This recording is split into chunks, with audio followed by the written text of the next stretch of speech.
That was A Call to Heroes by Miguel Johnson from his album Citizen of the Stars. We've got a very special episode of Elite Week today. I think I'm not going to spoil it just yet who the guest is. You'll find out in just a moment. But I want to say that the nature and tenor of my interviews is generally much more genteel than this particular one.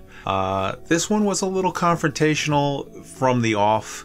Both parties knew it, and we spoke freely and bluntly. And the only thing I would say is for some people that are not a fan of that kind of conversation or maybe adult language, you definitely should check out my other interviews. I highly recommend checking out the interview with Bruce Garrido, for example, episode 8 of Elite Week. But this one was an awesome talk, and I think you will see that in the end, we both had our say, and you decide what seems sort of more right for you or along the lines of your thinking. So enjoy.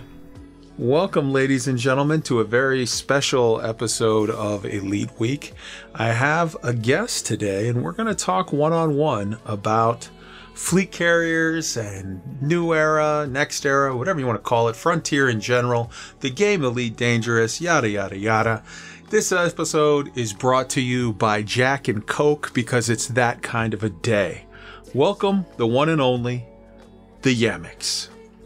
Oh my! Hello there, folks. I just took a nice big drink as you did your oh my. All right, so let's mix it up, man. Let's get into it because we were just both guests on the Down to Earth Astronomy 50,000 live stream celebration, and it was interesting because I think that was the first time. Yeah, we were there for that circle jerk, and I had played her, in hand, and you had Scorb, and we were all just sitting around, and I remarked that it was interesting that this was the first time that I can recall that you and I were actually in a voice channel together. We've exchanged some back and forth in text, but it was the first time that you and I actually were talking man to man. Yeah, minimally. Sure. And basically, I told you that I wanted to mix it up with you and talk about our opinions on fleet carriers and FDev and what have you, Elite Dangerous in general. And you said when and where, and I said right now over at my Discord. And you were like, all right, let's do it. Right. So now. here we are. Right Yeah. So all right, let's get into it because I want to actually start with an observation. I made the comment to you that because I kind of see you as a polemic, and when I made that comment, you were like, "What's that?" And not familiar with those fancy words. It's It's okay. I sent you a link to the definition and the explanation on polemics, but basically, to sum it up, you approach things with the attitude of you're cunty because you care, and apparently, so you feel that by being sort of over the top and like straight up, you suck, your stuff is shit, whatever, that is the sort of best way to grab the attention abrasive. of... I'd use the there you word go, abrasive. frankly. Okay, Yeah. Fair.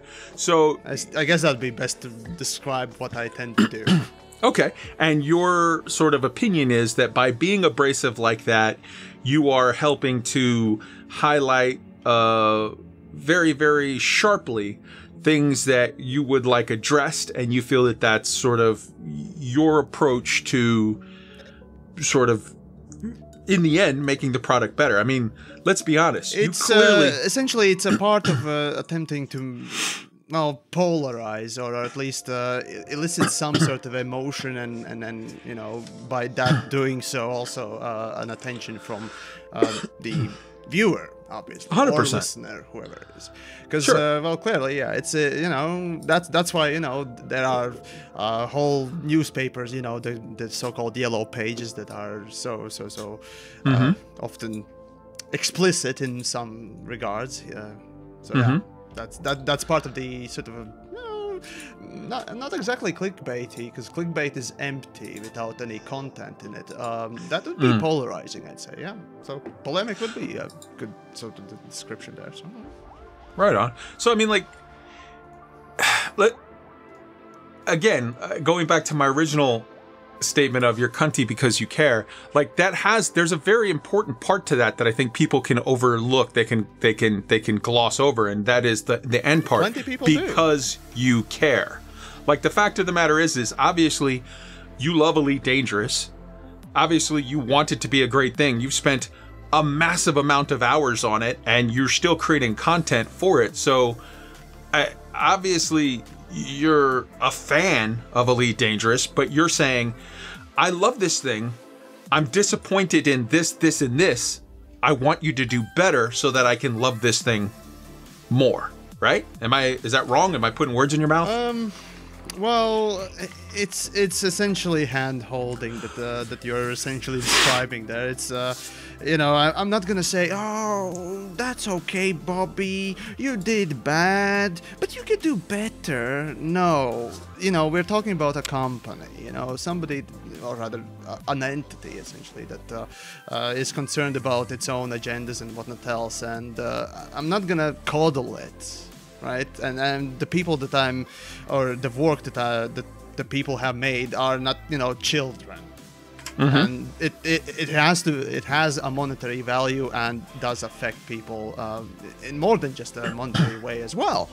So I'm not taking any shorthands and whatnot else, or I'm not pulling my punches because is just a cuddly person behind that work. No, work can be criticized without, critiquing the person itself that made it.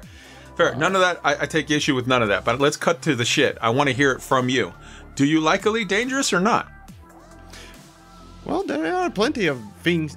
Politician answer. Right. There are plenty of things that I like in Elite Dangerous, and there are plenty of things that I don't like in Elite Dangerous. Oh my! But fair. I can Elite accept Dangerous, see, there is that baggage that comes with it, right?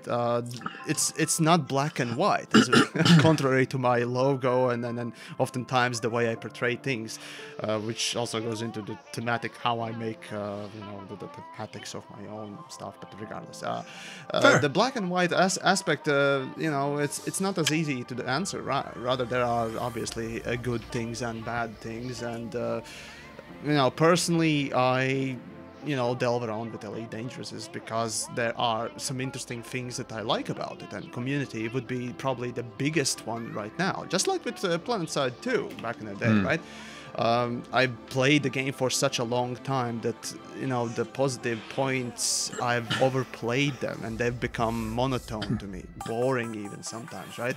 Because, the worst thing you can do to a good thing, as I often refer to community goals, those things in Elite, the worst thing you can do to a good thing is make it mundane. And well, Elite, through making videos and all that stuff, has become somewhat mundane. Doesn't mean that it's bad. It's just been such, routine in a way that it's kind of hard to be objective about it, or not objective but subjective about it. So now I've become basically objective. So cutting to the chase of your long answer there, it's an awesome game. It's phenomenal. You've put so many hours into it that a lot of it is boring to you. Don't put words in my mouth. No. I'm telling you, okay, it's a subpar game that you're dumb enough to have stuck around with for years. If that's the alternative. Again, don't put your words in my mouth. No, okay. To give you a simple answer, right? Elite is it worth the money? Is it good game? Almost. It's okay. It's How many hours do you have in this game, man? Let's cut through the shit. How many hours? 2,000 hours? You spent 2,000 hours on an almost good game? I don't... That's the thing. How we judge the word good and how we judge the word okay and bad, it comes to subjective things, isn't that, right? But no, the thing is... very good, or rather, what I would say a good game is something that elicits a tremendously good sort of a response from me. There are flawed games and whatnot else, and Hellblade, for example, right? Just to give an example, it's a really fucking good game for me, right? Its story is absolutely amazing. Its audio design is absolutely fucking amazing. Visuals are about okay, I'd say.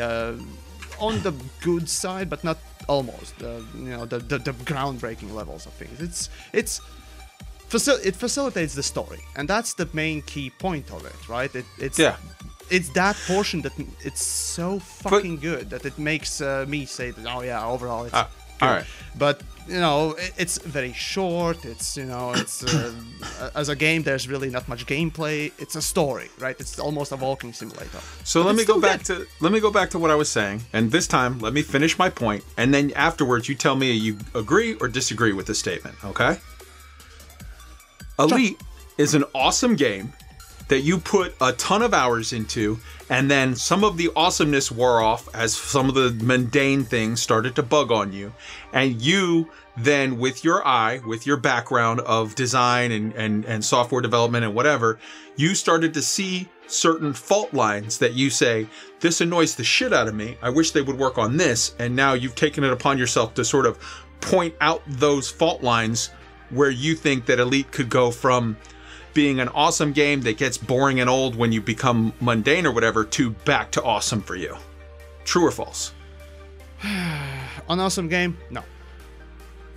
Thing is, if we are to judge Elite in a score to, I hate using score systems, but 1 to 10, right? It's easier to judge it like that. Elite is a solid 7, solid 6, depending on the update, of course, because often we judge the game, it's base game when you first start playing and you have the rose-tinted glasses on, when you first discover things and enjoy things.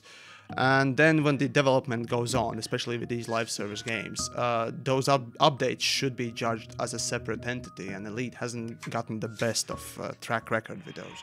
So that's why it's down to 6, even sometimes 5 with the September update, but regardless. So yeah, it's good would be 8, right? Awesome would be 10. So I'd say it's that's not how any scoring process works. Perfect is 10, awesome is 9, good, like very good would be 8, good would be 7. Like on a scale of 1 to 10, that, but whatever. On a scale of 1 to 10, 10 is perfect. Yeah, we're getting into semantics. Doesn't matter. So let's move on to fleet 6 carriers. to 5, maybe. All right, let's move on to fleet carriers. So let me ask you. Let's go through the whole process. Before fleet carriers, when we just got the announcement video, before we got the day 1 of beta, just the announcement video and information that was included just in the announcement video, which means leave out the bullshit of you and whatever that magazine was, that online magazine where they were talking about leaks or whatever. Just the release information. Yes. What did you think of fleet carriers? Nothing.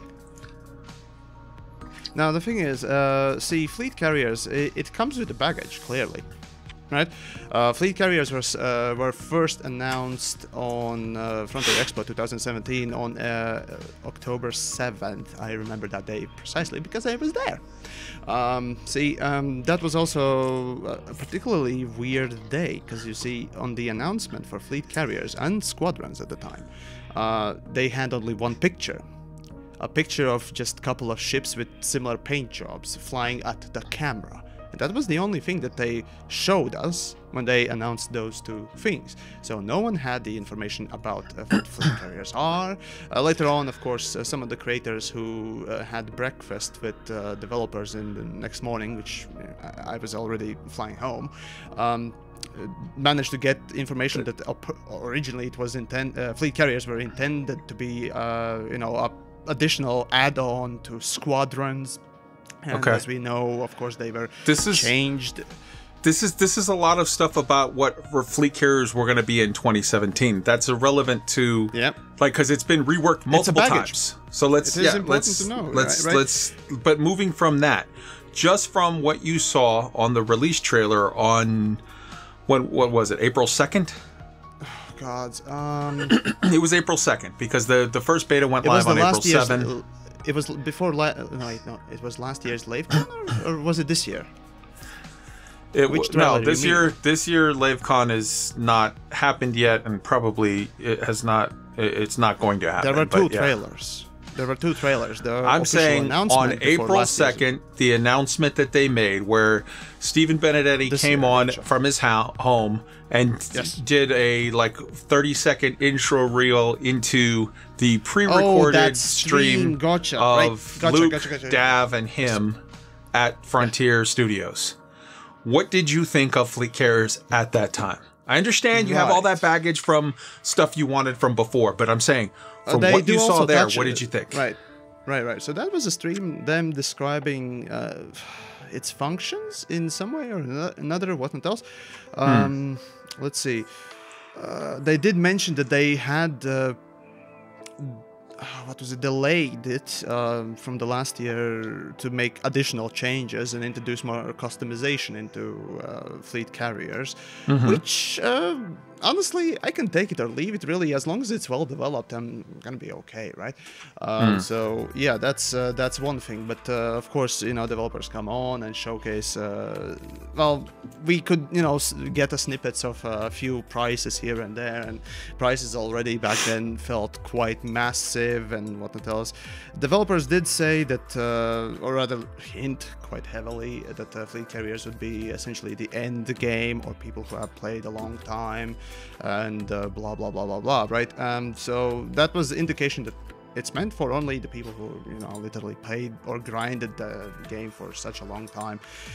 So okay, fine, if you want the credit sync, okay. And really, we didn't have any information as to what were the exact values, so really I can't draw any conclusions from non-existing facts. I'm not gonna go and speculate wildly left and right, which I try never to do, or rather I try really to, you know, not do. Even I tend to yeah, that's the thing, I tend to speculate myself, and that's what I try not to do. I saw your tweet that you posted when you got a hold of a little snippet of information before the actual release of the beta, where they showed all of this stuff. Actually, it was before that video even, that you got a little teeny bit of information of the fact that the term decommissioning existed, and from that it seemed like you did a good bit of speculating. That's the thing, it's in human nature, isn't it? Right? I'm a human, I'm just pointing out when you say, I try not to speculate, you sometimes fail. I know. Oh my God, you can't even believe how many times I've just, you know, looked at news of announcements of, you know, Elite or any other game, right, and started to think, oh, this would be cool if this game had, or what if it has this thing, and then my, you know, my cynical self is just coming in with a fucking baseball bat and hitting that portion of my brain in the face. You just failed to the extent, it so hard. You failed to the extent that 4 days before the announcement, you went to Twitter and started posting shit posts. That's a pretty big fucking fail, that's what bro. Twitter is for. That's a pretty big fucking fail. Twitter on a scale of 1 to 10, I would say that's a 10 on the failure category there, bro. It is. Okay, no, fair. A failure to. Hey, we're all human. I fail too. Sure, of course. All right, so let's get past that. Let's get past the initial statement. Right. Yeah. This is going to be your time to shine in the conversation, because this is where I agree with you. Shit was absolute dog shit. Day 1 of beta 1. I'm just going to sit back and mute myself now. You go on your rant. Right. So everyone saw the massive prices for, you know, the Fleet Carrier. What was it? The optional upkeep. No, the optional. Optional services. Options. There we go. Services. Yes, sir. That stuff. Right. So those were horrendously overpriced and what else. But okay, I was thinking to myself, right? Okay, so you want to have, you know, the end game credits sync, right? So a place where people who have ground, you know, 40 billions and what else to place their 40 billions, right, and have something back from the game. Okay, fine, have that. But then came the upkeep, right, and the decommissioning issues. You know, the way they were developed, rather the way they acted and presented, or rather implied the gameplay.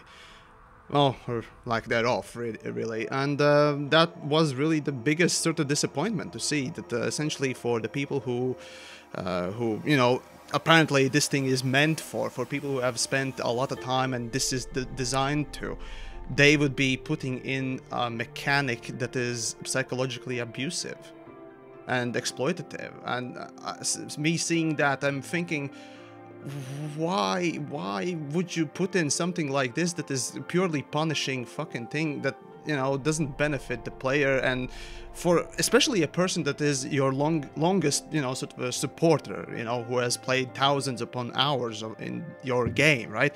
Which many games don't even get, even if they are really good, right? You're basically taking that, you know, portion of the community that would potentially be able to pick it up and try to squeeze them even more, and try to make them even more of a sort of a constant player in your game, and make them return, make them just worried about whether or not their shit is gonna be back, or, you know, not gone when they return after months or whatnot, or years even not playing, right? And that was truly disappointing moment when I realized that fact. Because yeah, we can talk about oh, it's meant to drain credits from your pocket and whatnot else, but okay, it's a lot. I let you go for a while. You had your moment in the sun. I will state this, and I'll stipulate this: day one of beta 1 was dog shit. I said flat out I would not buy a carrier. I don't think anybody should under those terms. However, I also stated that it was absolutely my belief that through the beta process, changes would be made sharply, and that the product would come more in line with what I felt was a functional, usable, referable, thumbs up type product before the launch in June. So we are both in agreement that day one, beta 1 was dog shit. And I stated flat out that I felt that it would change. I think you were sort of doing, honestly. you were reveling in it. You were fucking neck deep in Schadenfreude at the time. And for me, I honestly felt like I don't understand why Frontier went about it that way. I feel like if it was a regular product launch and, you know, they had just done an update that was like a massive update of good content and whatever 2-3 months before, okay, maybe. The fact that they had sort of a content drought, let's be honest, leading up to that, and then their very first step into beta 1 was that. I felt like that was a huge PR own goal on their part. They fucked up. It's weird. It was weird. I agree with you. But whereas you were looking at it and doing your little dance of Schadenfreude, I was looking at it going, this was a mistake. Why did you do this? I know you're going to fix it, but why would you do this? And then let's discuss the changes. And I don't want to discuss it piecemeal because then we'll be here for an hour and a half. But so I'm going to go over sort of an overview of the changes from beta 1. And then, there was the changes of, look, they massively lowered the upkeep. They added universal cartographics. Well, they said come beta 2, universal cartographics will be added. They changed the upkeep cost for the base price. They changed sort of a lot of the aspects of it that were an issue. And I said after that, like, hey, these are all great changes, but decommissioning is still like in the changes they made in round 1.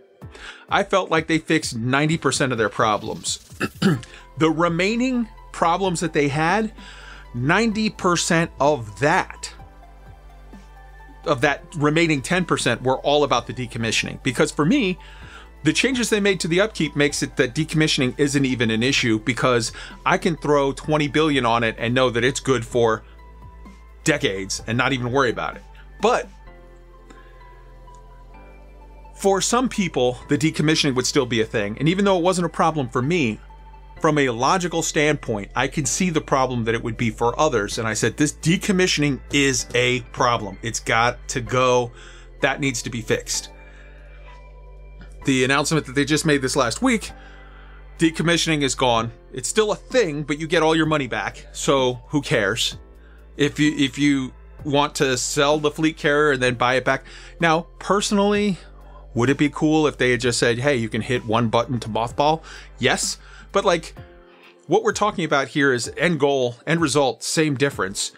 But one of which is it pushes a little bit of the work and effort onto accomplishing the goal onto me as the player. The other one would be involving more code writing of them changing things back in. But the end result is still the same. If you're going to take a year off and you want to get rid of your fleet carrier now and get it back exactly as it is a year from now, you can do that.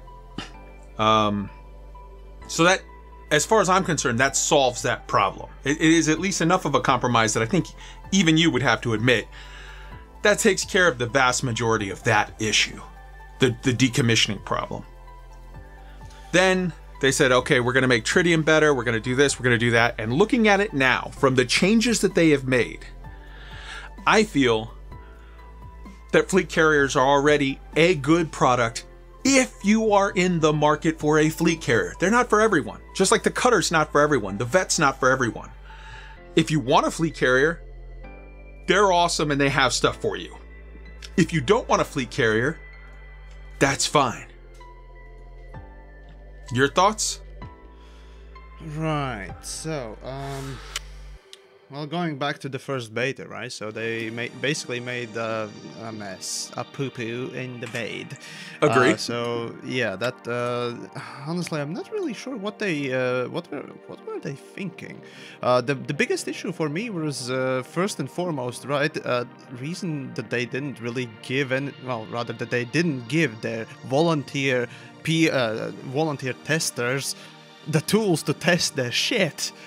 Which is weird, right? You don't give everyone the cash to, buy it or at least downprice it enough so that it is purchasable and testable, right? And their excuse was to make it essentially a typical sort of a real life example. But as the beta one already showed, even with those numbers, that the servers weren't ready, there was a crash and whatnot else. And the first, you know that there will be two betas, and both of them will go for 2 weeks, right? They obviously knew that. My really biggest question is, why did they not just simply stress test the fuck out of it straight away in the first attempt, where there would be the most people around, right? And that's just make wrong. Sure Your statement is just wrong. There's not going to be the most people around in the first beta. The first beta did not include the other platforms. There is very clearly going to be more fleet carriers in the second beta, where you have all of the PC players and all of the Xbox players and all of the PlayStation players having the ability to purchase a fleet carrier. That is a good point there too, as well. Though they already, if you looked at I think developers themselves announced that during the beta they've seen the most amount of people, in beta and what else. So clearly that was somewhat, already confounded, if you will, or proven that there would be the most people. But okay, that's in hindsight.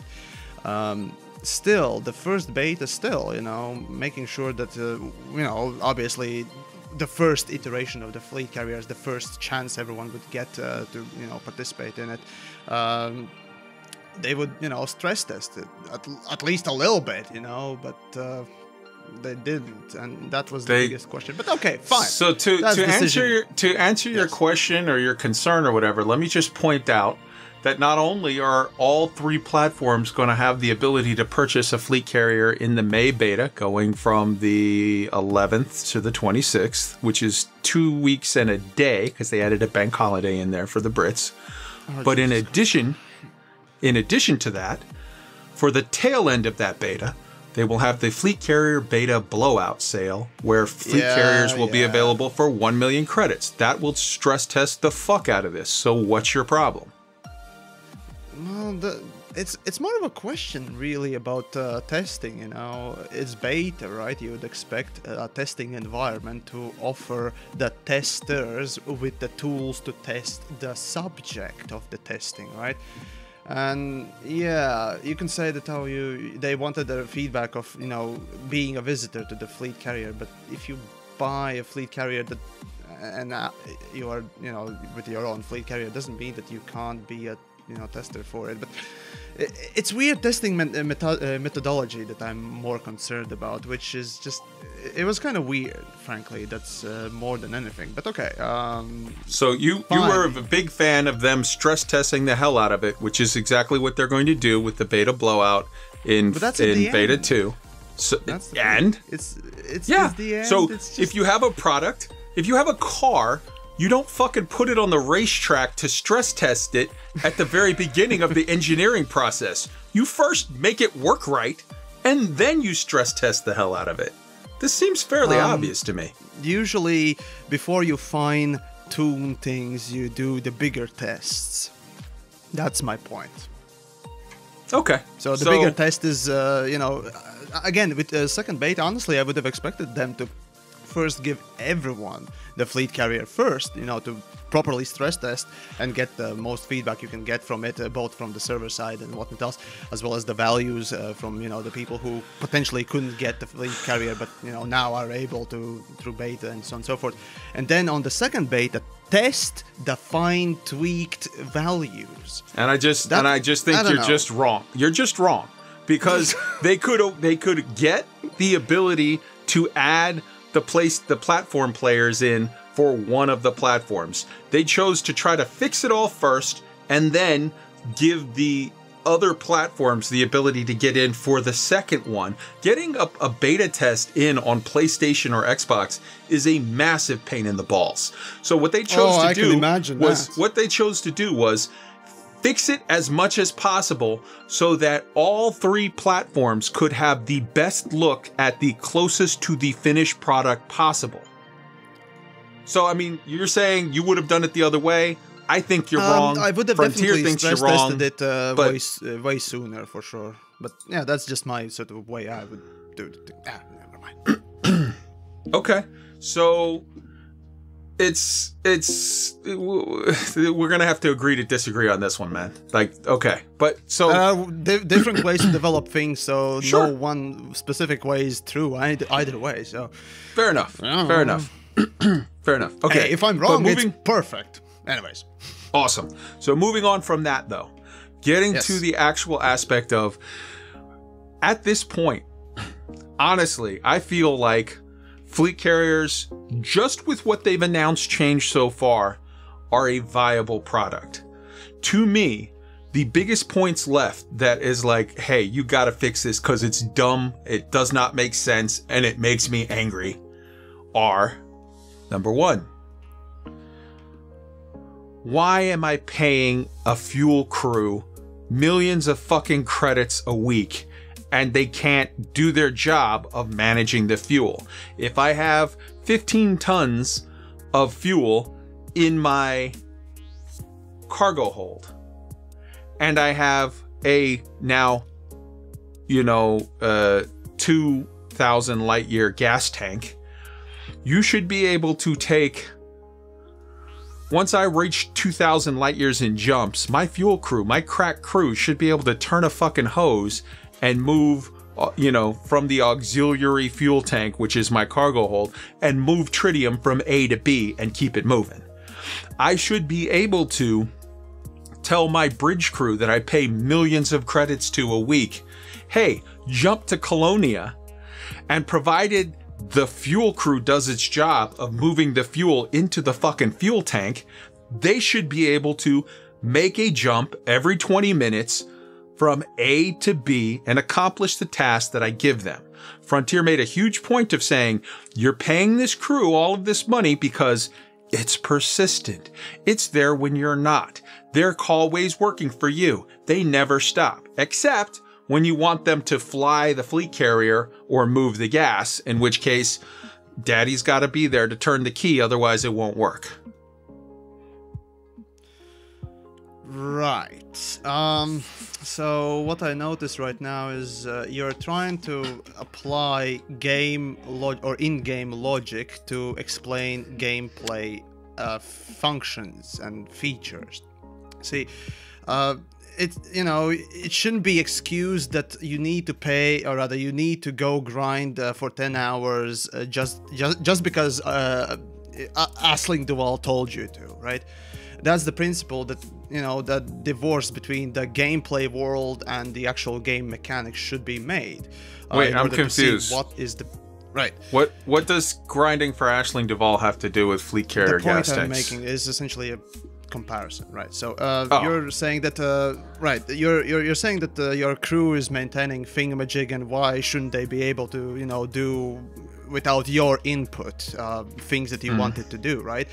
And well, from gameplay, from the gameplay design, right? It's there either is not a proper thought being put to that you want to make connecting jumps like with normal ships, or it's on purpose. It's made so that you have to actually go and manually do this. It may be because of that reason. But they they literally set up that right-hand panel, so it's touting the fact that you can remotely give your crew instructions and they'll accomplish tasks for you. Yeah. Even when you're on the other side of the galaxy. Yeah, they made the point that you can do these things because reason X, Y, and Z, right? But why didn't they give you the option to map out the route? Well, that lacks explanation, and it's either done for one of the two reasons, as far as I see it, right? It's either done for a purpose to engage you, to force you to constantly micromanage it, or they just didn't put it in because they either forgot or didn't think to put it in. I mean, it already exists. It's not a matter of creating a thing. The galaxy map and multi-jump plots already exist with our ships. I can plot a course, from A to B that has 18 jumps already with my ship. Yeah, like normal ships, right? Yeah. So from that you can draw the conclusion that in a way, since it exists, and they didn't want to copy the same idea and principle to the fleet carriers, it must be done on purpose. I honestly, I feel like 90% of my headache with fleet carriers is those two issues. And I believe that it will be announced. I believe that it will be announced a week after the start of Beta 1 that is the last, that round of tests or changes will be made. I feel like they're going to give you the ability to move gas in your gas tank without being there. They're going to give you the ability to schedule multi-jumps. And I'll go you one further. Right now, they've moved it to tritium is twice as strong. So now your 1,000-ton efficient tritium fuel tank will give you roughly 1,000 light years. They've already upped it to twice as much, so now it'll give you 2,000 light years. I think they're going to move it to 3 times as much. And when this Beta 2 is done, it will be at 3x, I believe. Your thoughts? I never expect developers to change any of the values from betas. My observations from the past have been that very rarely developers actually go and take out a portion of a gameplay mechanic, as a matter of fact. And there is usually slight value changes, and fuel efficiency is one of... Slight? 90% upkeep cost change. That's a value. That's a number 10 changed to 1. That's a simple value change in a database. I don't mean... I agree with you entirely that it's a database change that's easy, but I definitely would not call it slight.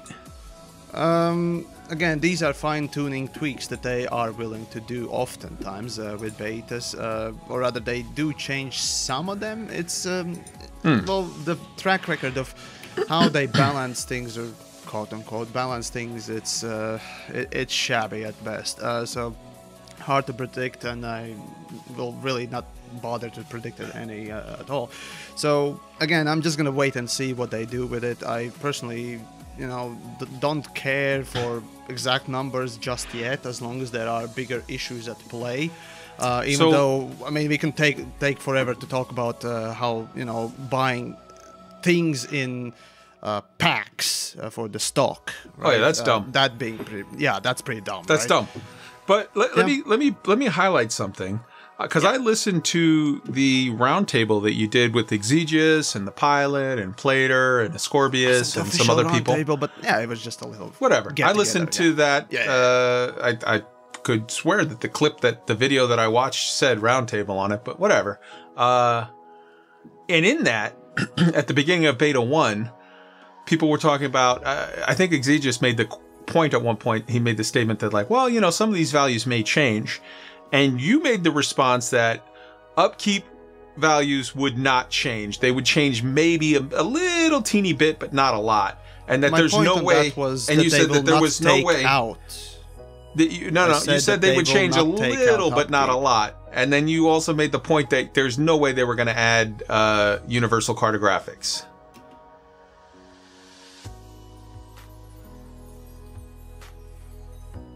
Yes. I don't know if you got the memo, but they added universal cartographics. Oh, that's your point. Gotcha. Right. I was just waiting for a question there. Right. So honestly, I'm rather surprised that Frontier did cave in on the universal cartographics, but I guess there were plenty of people that, first of all, made a good point, like Exigeous actually made a good point that, hey, megaships already have universal cartographics, and some of them are controlled by players in smaller way, right? So why one not of put them, in? the Gnosis. Yeah, and that was a good point. I still believe the developers wouldn't put in a new mechanic in the fleet carriers, because it's very rare when you see, you know, developers that we have actually adding a feature, a full fleet feature to the fleet carriers. And that's a positive thing. Yeah. So it's good. I'm happy that I was wrong. They added multiple new features to fleet carriers, in the sense that fleet carriers now give you storage for the first time ever in the game. Fleet carriers now give you player-to-player trading for the first time ever in the game. Yeah, fleet carriers now give you a functional commodity, tritium, now for the first time in the game. Like, this is the first time in the game ever we actually have a thing that's worth selling to other players. Like, everything else is like, oh, I've got a low-temperature diamond. What are you going to do with it? Well, I'm going to sell it somewhere. So you can arbitrage if you really want to get into it. But this is the first time we've ever had a thing that you can sell to me that I actually fucking want. I can use it myself. That's kind of big and been glossed over by a lot of people, I feel like. Yeah, the commodity market is a very interesting thing that I didn't expect developers to do. Because the thing is, as I tested the community for commodity market, right? It's essentially gonna serve as a straight credit transfer from player to player, and hasn't been. Yeah, you can. It's not exactly designed to be, but it basically is. It for sure can absolutely accomplish that task well. When you're talking about a swing of 5% low, 1,000% high. Yeah, I did it in beta. So yeah, and I'm doing it. I'm literally doing it Monday morning. I'm going to give a couple billion credits to a buddy of mine, DJ Wiley, to buy his fleet carrier. I'm giving 5 billion credits to Alec Turner to buy his fleet carrier. Yeah, like, but so, like, to the extent that could add in the potential for RMT, I understand and I get that that's RMT? A negative. Real money trading. So, like, I give you... Yeah, I did the video I eBay you garbage market. $50. Yeah, I eBay you $50. You then give me 10 billion. I hate those people. I really do. It's disgusting. But and Exigeous and the Pilot had an awesome debate on this about 2-3 months ago, and you can find it. The Exigeous clipped out the debate itself, and it's a 40-minute long video. And it's a phenomenal video in which Exigeous is arguing the point, and he says flat out, if they ever put in a player market in Elite Dangerous, I'm going to quit the game. I will make a video of me deleting all of my ships, and I will be done with this game for forever. Did Exegius? He did. Okay, this can be cut out pilot- of the recording, but regardless. Exegius, the last time I spoke with Exegius, he basically said that the only thing that would make him basically quit is pay to win, really, and loot boxes, of course. Well, that's what he was. That's the argument he was making. He was saying that he was making the argument that putting in a player-to-player market opens up the door for play to win, or pay to win, rather. Yes, and the pilot was making the counter argument that while he sees the validity in Exegius's point, he's not arguing that that doesn't exist. He believes that that negative would be far outweighed by the vast amount of positive that allowing players the freedom to actually transfer money around in non-RMT ways, in non-violation of the EULA ways, would grant. For example, I have an alt. I want that alt to place a fleet carrier with the DSSA out on the ass end of the universe. I want to have a fleet carrier for my own. I'm going to farm up a ton of diamonds, throw the money to my own alt so that I can buy a fleet carrier to donate to the DSSA. Or I have a brother-in-law that I want to get into the game, and I throw him some money to whatever. Or, and even better, even more, like, so one is just the ability of me to give my money to myself or whatever, okay? Yeah. But then the other one, which is way more interesting to me, is the possibility that markets could be created in the future for, like, I'm the Diamond Frogs. We're a badass group of pilots or whatever, and we're going to offer ourselves out as mercs, and anybody who wants to hire us, if you're in the middle of a war and you're having a hard time in your CZs or this, that, and the other, I'll show up with my 10 friends, and we'll kick the shit out of everybody, and then, you pay us 1 billion credits or whatever. Like, there's actual non-game breaking, non-violation of the terms of service, the so-called emerging gameplay. In universe, in immersion, exactly right. There are ways that you can use emerging gameplay. That's what officially is called emerging gameplay, where players use existing tools from the game to create their own gameplay.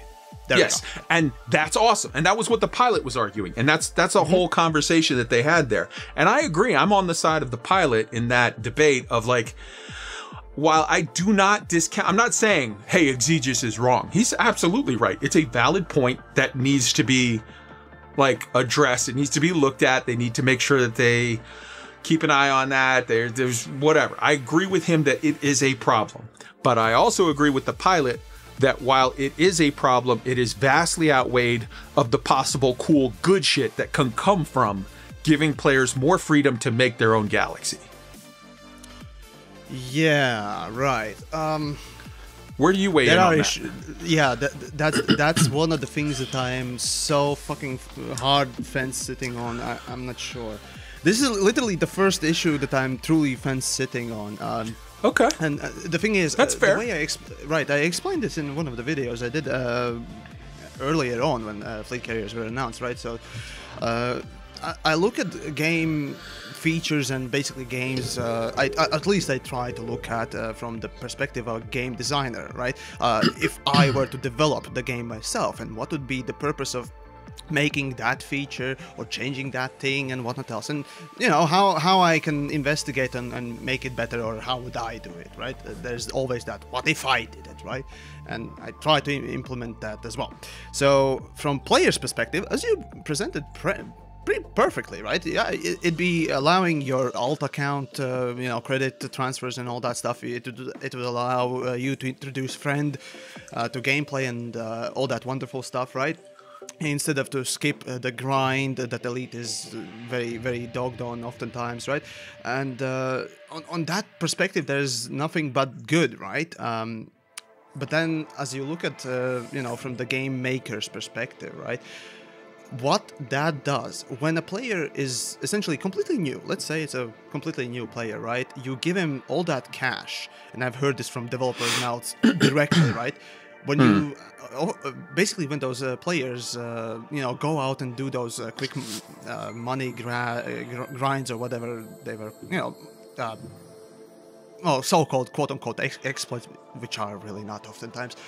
It's just a good way to make money, right? When they make that that massive amount of money, they pick up the Corvette, Cutter, Anaconda. No, Anaconda, yes. Corvette, Cutter, no. Those are both locked behind reputation grades. Basically a big ship. They pick up a big ship or something like that. Sure. And they don't know what to do with that. Then they die. Then they lose all the money. And then they go complain on the forums. This is literally what one developer in Frontier Expo back in the day told me when I was talking about grinding, and he's not wrong, right? There are players that would literally skip the learning aspect of the game that is designed. And let's say Elite is a perfect game that teaches the player through progression or whatever other features how the game is played, and that you will lose the cash if you die, and you have to be careful what you pick, especially if you play open, right?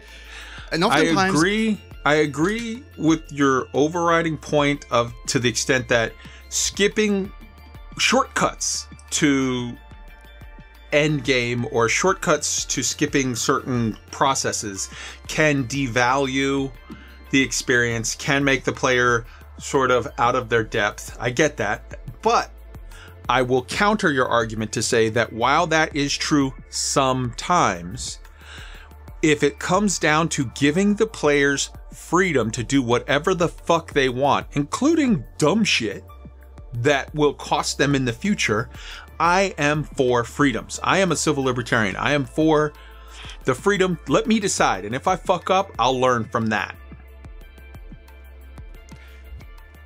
Right. That's a player perspective, which is good. That is a valid point. Again, fair enough. It's a valid point. Thing is, when you look from the game maker's perspective, right? The game maker has set up specific expectations through which the player progresses, even if it is as open as Elite, right? There's always a set expectation through what type of gameplay they do what, and what is expected them to have learned or experienced. And there's that intent, just like with movie, right? We can compare it to a movie in a way, right? Credit transferring would be like cutting out, the introduction part of the movie and straight skipping to the action portions, which, again, sort of, but not really. It's not cutting through it. What it's more akin to. It's not the greatest one, but it's a simple analogy, right? Fair. And that's the thing. When you design anything, really, any game or any sort of event or whatnot else, right? Straight jumping into it oftentimes won't lead to good results. And like it or not, it's game makers, duty to make sure that the player understands what he's doing and why he's doing things. But you argued against sort of that point in your video that you just did on the engineers when you said, like, hey, they have certain things in here where it's a choice that's no good at all and it sort of shouldn't be in there or whatever. Like, the fact of the matter is letting players decide for themselves what they want. Like, to use your analogy when you said it's like cutting through the process of building up in the build-up of a movie. There's some movies where they're a half hour too fucking long, and they really could have benefited from a montage. What I am implying here is a perfect game. There's no such thing as perfect, clearly. Right, we're not going to get that. There's that expected, there's that expected, progression. Every game has an expected progression and expected things that the player is expected to do or achieve through playing the game. And that is true as with any game, as with Elite, right? And the ability to skip that intended gameplay, as disagreeable as it is oftentimes, is something that as a game maker you should try and limit. And that's why I'm really weirded out by the ability that developers have given us to basically straight credit transfer things and allow us to skip the credit grind. So let's say if I was developing Elite Dangerous, I would have put in a specific ways to, you know, inform the player. But if the player is not informed about its gameplay, then why am I allowing them to skip this thing? I shouldn't allow them to skip this thing. I should, you know, sort of handhold until a certain point, until they understand every choice that is possible to make. And that's where the fence sitting I said is coming from. From the game maker's perspective, you should limit the player's ability to do stupid things right off the bat, unless they actually know what they're doing. And from the player's perspective, clearly, it's only positive if you can skip the grind, or if you can skip the specific portions that are not, you know, so good. I don't want to skip anything. I want the freedom to choose for myself. And as far as your statement about a perfect game, I don't want a fucking perfect game. A perfect game is Star Citizen that'll never come out. I want a good game that I can play. Like, I'd rather have... There's a saying, never let perfect be the enemy of good. Like, perfect, you're not going to get. Good, oh, never. You can actually get. All right, so... I want to attack a premise that you have in your mind. And I want you to be open and honest, and I want you to be intellectually open and honest enough. I was constantly lying about everything right now, so just fair. Yes. From this point on, be open and honest with me for a second. Oh yeah, I definitely just hear me out. Hear me out. Yes. And I want to see if I can convince you of the possibility of something. It doesn't have to be that you believe that it's going to happen. I just want you to acknowledge if you think it's possible. Okay? Fleet carriers cost 5 billion credits. They're big, fuck off, expensive, endgame type shit that most can't access right now. Okay? You agree with that premise? It's designed that way. Developers have said it themselves. Yes. So yeah, clearly. Yes. Okay. Here's what I'm going to try to convince you of. I think that fleet carriers are good for everyone. Yeah, now, going into this, say, yeah. You think so?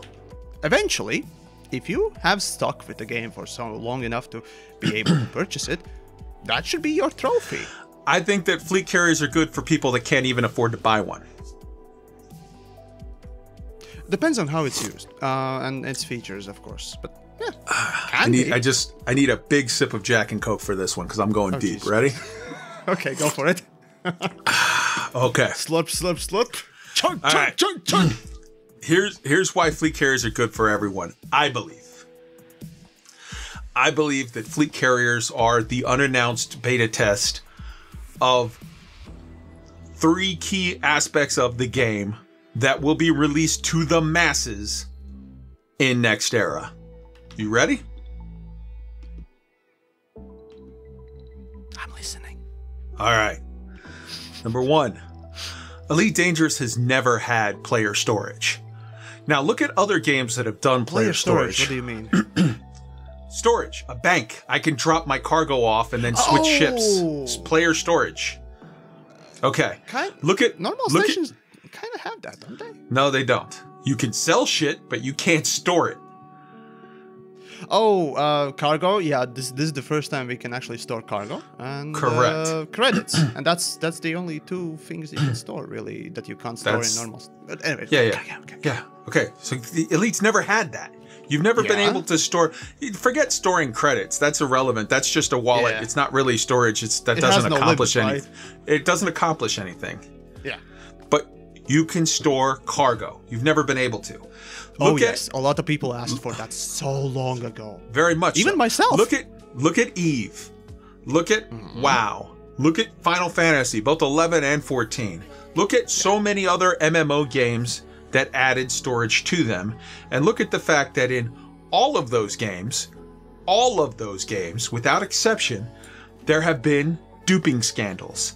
Some smart fucking dude figures out a way to, like, oh, I deposit this money into the bank, and then if exactly 0.782 seconds later, I have this program that pulls my router, it'll literally make it to where 2 seconds later when I log back in or whatever, the 10 million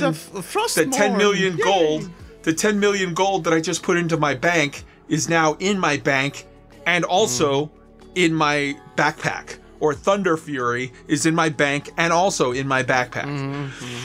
I feel that what they did was they're like, okay, we're going to be sneaky as fuck with this. We're not going to tell these monkeys that this is a fucking beta test, but it's going to be a beta test. We're going to create an asset, fleet carriers, that only 2% of the population can fucking afford.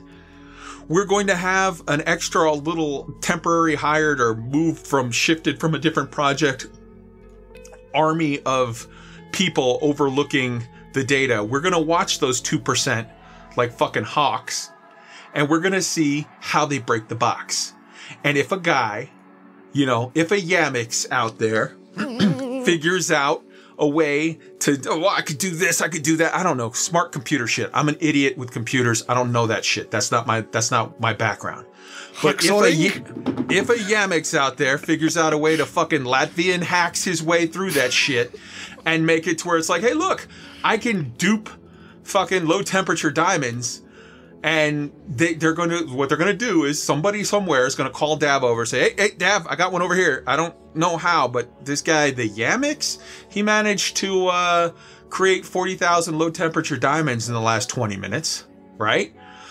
What I would do, and I don't know computer stuff, but here's how I would handle it, because I don't know computer stuff, but I have TSSCI clearance. I've dealt with sensitive stuff before, like, how you handle things. Yeah, would be this. Close that gap and make it to where the hack that you just did doesn't work anymore. But don't ban the person. You leave the Yamiks running, because the monkey that's smart enough to figure out to break the box one way is way more likely to be smart enough to figure out a second way to break the box. So then you let him keep going. And sure enough, 2 weeks later, he found another way to dupe. Close that loophole. Let him keep going. Wait till he's gone 2 fucking months without coming up with any more ways. And maybe the guy figures one way to get in, maybe he figures 8 ways to get in. But at that point, that guy is an unpaid, high-level beta tester for you. And you just watch what the fuck he does and keep closing all of his loops. And after he goes to where he's no longer useful, like 2 months have gone by and he hasn't figured out another way to break the box, then you ban the guy. You just got a lot of work out of him for free. That's what developers constantly do. Yeah, so I think that's what they're going to do with storage. And then in the next era, I believe that every last person, when they plunk down their $40 or 40 quid or 40 Latvian fucking whatever it's you euros, guys have. my friend. Euros. Yeah. We're in Europe. 40 euros. Okay. You plop down your 40 euros, I think you're going to get a free base. It's going to have no upkeep. It's going to be a small base. It's going to be your home, your home base. And maybe that's a little Quonset hut that they plop down on a moon. Or maybe that's just a art asset that gets put inside of a Coriolis station, whatever your favorite Coriolis is. But you're going to have a little spot that's going to have, 1 or 2 set pieces for space legs where you could go and sit down in your space living room and look at your little fucking trophies or whatever. And you can also plop down, say, 500 tons of storage into your garage where you just bloop, plop it down. Everyone, even the poors, even the people that started playing Elite Dangerous tomorrow and have fucking, 10 credits, they're going to have a free base that they get to use storage in. So in that way, fleet carriers, I believe, are leading to storage for the masses. Now, I think there's also going to be way larger bases that do have upkeep, and there's going to be a spectrum of stuff, and like this one does manufacturing, this one does resource gathering, this one does yada, yada, yada, yada, yada. And some of those will have upkeep. Some of those may be group projects that a squadron works on. Whoop, one of the recorders left. That's all right. We got the other one going. But it's one of those situations where everyone will have some access to storage without having to buy a fleet carrier. Likewise, player markets, they just put in. And you have to have a fleet carrier for that. And again, exact same argument as before. They're going to watch how all the monkeys break the box. And once they get it fixed over the next 6 months, they're going to release, when they release next era, I think that every player will have the ability to go to to any station, anywhere in the galaxy. You go to Jameson's you be able to create a buy contract or create a sell contract, buy order, sell order. And maybe there's a 50 credit, no upkeep involved, but like, oh, you have to pay 1,000 credits for the price or whatever, just like WoW does at the auction house or other games. And I think that Tritium, they were like, okay, fuck, we're going to try to create a player market. This is going to, if we do this wrong, we're going to shit the bed hard. We need to do this smart. Let's give the monkeys one shiny to trade with each other, and let's watch how they trade it, and let's maybe get in an actual fucking like a lot of games, MMOs bring in an economics professor or some shit, or let's bring in an economist, or let's just look at it, let's gather data for 6 months and see how the monkeys trade their shiny. And once we get our head around that and we feel like we're ready to dip our toes deeper into it, I think you're going to see manufacturing bases, big surprise, next era is going to have elite feat and base building. Okay, I think those bases are going to have manufacturing. Those bases are going to have manufacturing. And I think that the reason why the ship packs and whatever is all dog shit is because that was never the point. This is just a test thing. I agree with you 100%. The idea of me buying a ship or buying a module at 100% of the fucking market cost and then trying to get someone to buy it for more than 100% of market cost is stupid. I think the idea of buying 10 ships at a time is stupid. I think this was sort of put in as a stopgap because the end goal, where they're going with this is, I'm going to be able to create fuel scoops of whatever the fuck kind I want on my base and then load them up and take them to my fleet carrier and drop them off for resale. And at that point, I might be manufacturing them for roughly 15% of the market cost in resources gathered or whatever the hell, and then sell it for 80% of the market cost, which means that people still want to buy from me because it's a good discount, but I'm making a massive profit. So I think that storage, player-to-player trading, and functional commodities are 3 key aspects of Next Era, which they've snuck into fleet carriers for the purpose of an unannounced beta test so that everyone, not just the rich, can enjoy them coming in the Next Era. Your thoughts? Wow, that was some wild speculation there. Ooh, boy. Yes, about the new era. I honestly don't care. The thing is about new era is okay. As long as they don't make something that is broken or exploitative and just fun to play and interesting and actually not crashing left and right and basically is a decent effort, right? Okay. I'll investigate it, and even if I don't like or don't even care about it, like with fleet carriers, I'm gonna be fine.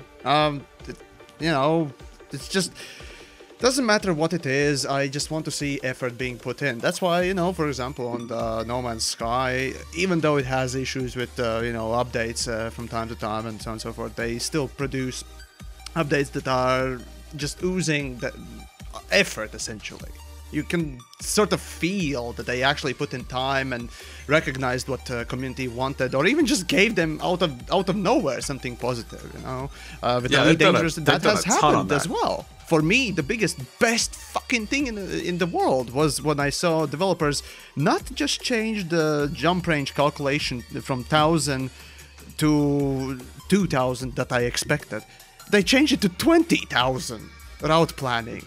I was ecstatically positive about it. I loved it, and to this day, it's one of the most positive things. I just want to hug the person who thought that, hey, we can do the 20,000. I'm like, excuse me? What? Okay, wait, cool. What? Can I give you a hug? That sort of level, right? Do you see any flaws though in what I proposed that fleet carriers are a beta test for those 3 things? Right. Developers, I don't think they're going so cloak and dagger and trying to manipulate people to exploit and break things. That will happen regardless, so why even try and manipulate things when... I'm not saying they're manipulating people to do it. I'm saying they are aware that people will do it. They're giving a small window that they can now easily monitor. Of course. I mean, if they can already monitor and blah blah blah or what else, there will be fixes regardless. I don't think that they have the time, nor again, I don't give that sort of a level of speculation really much of a ground anyways. I don't care enough. Results still are the same.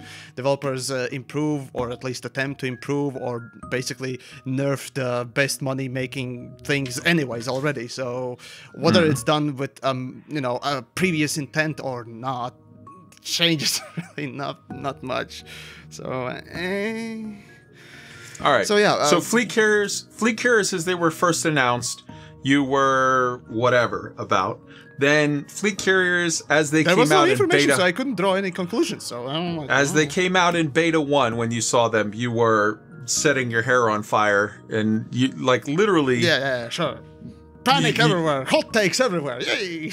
And then as the changes have been made, I feel like those changes, those changes were, several of them slapped you in the face because you were like, they'll never change this, and then they did.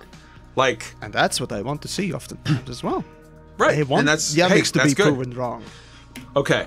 So, as they've made these changes, and now we are at where we are for beta 2 with regard to the changes that were just announced this week.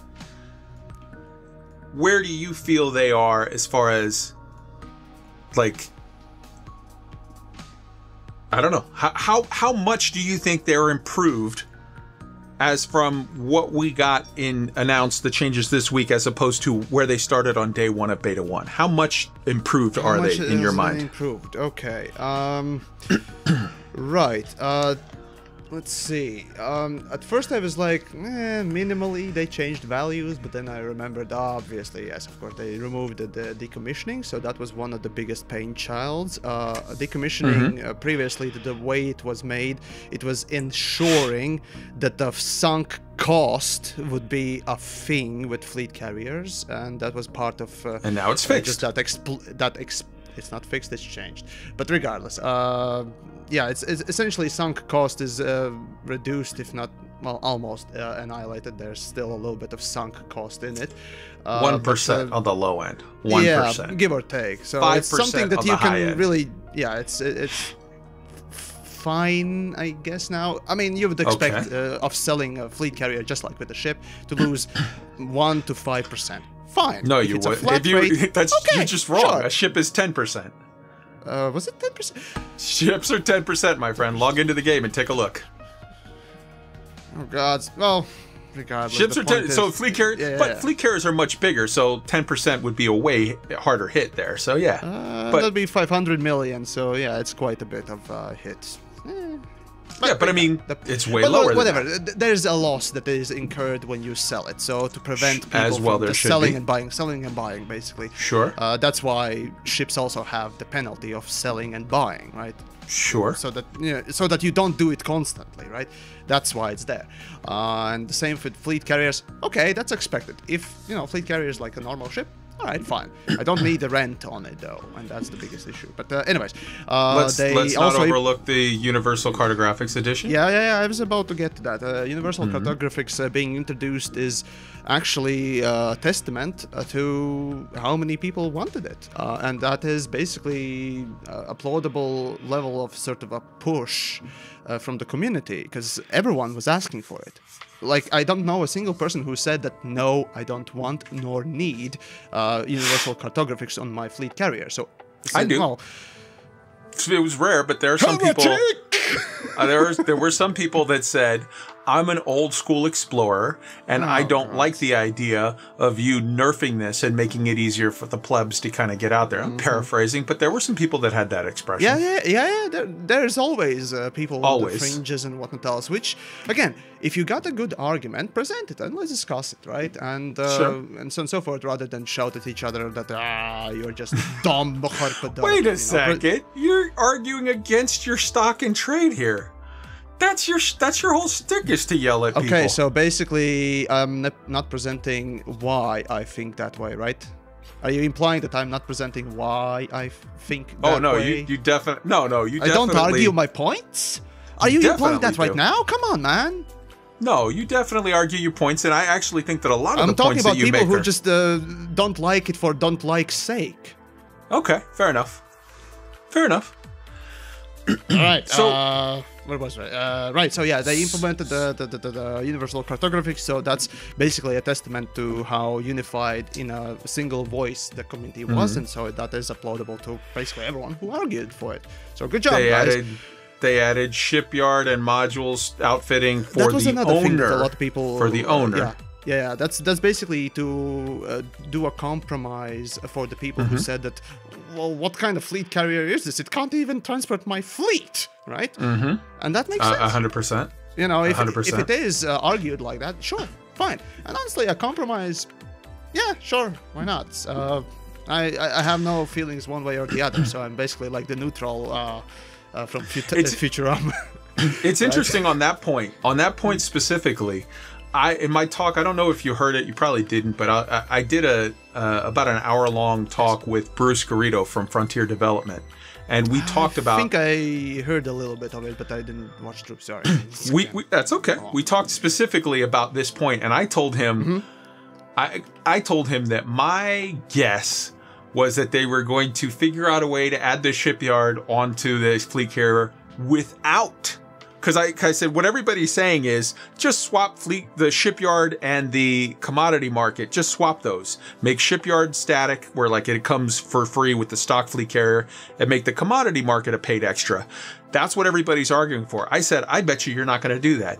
I bet you are going to add the shipyard and keep the commodity market in there because you want all of the monkeys testing your commodity market for the next 6 months for next era. And he was very coy on his response. He was like, that's a thing that could happen. Wink, wink.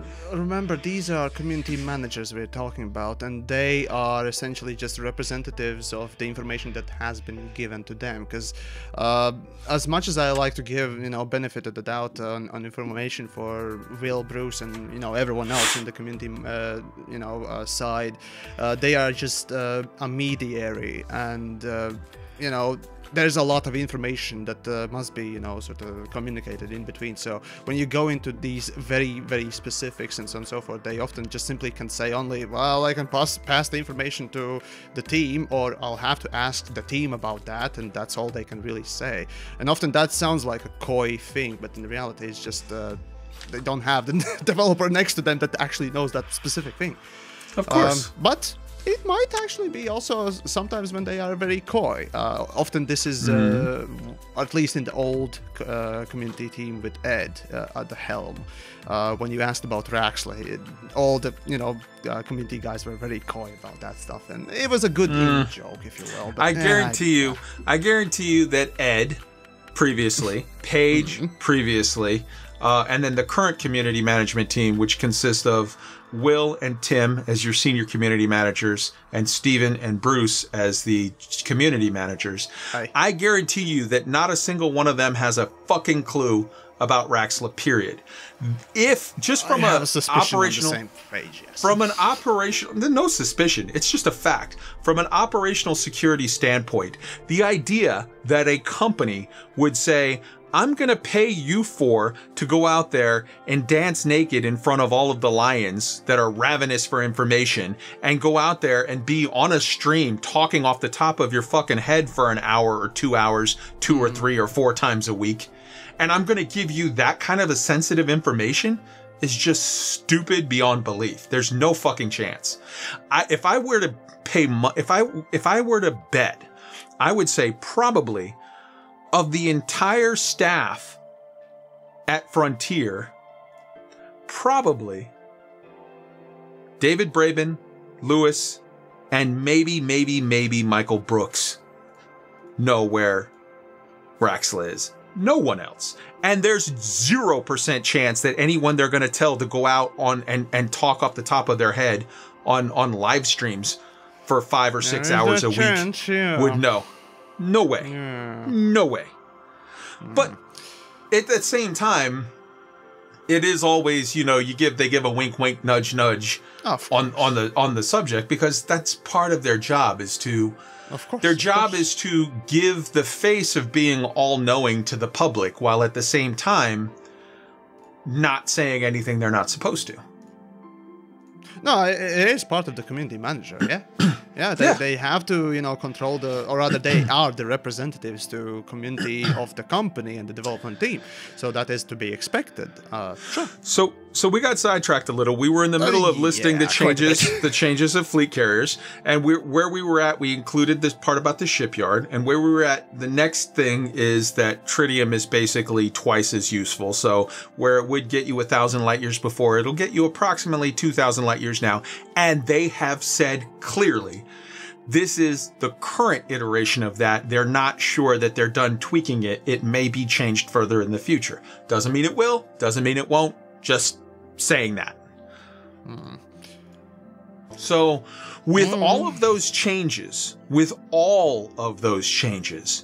fleet carriers went from a thing that you were setting your hair on fire day one of beta 1.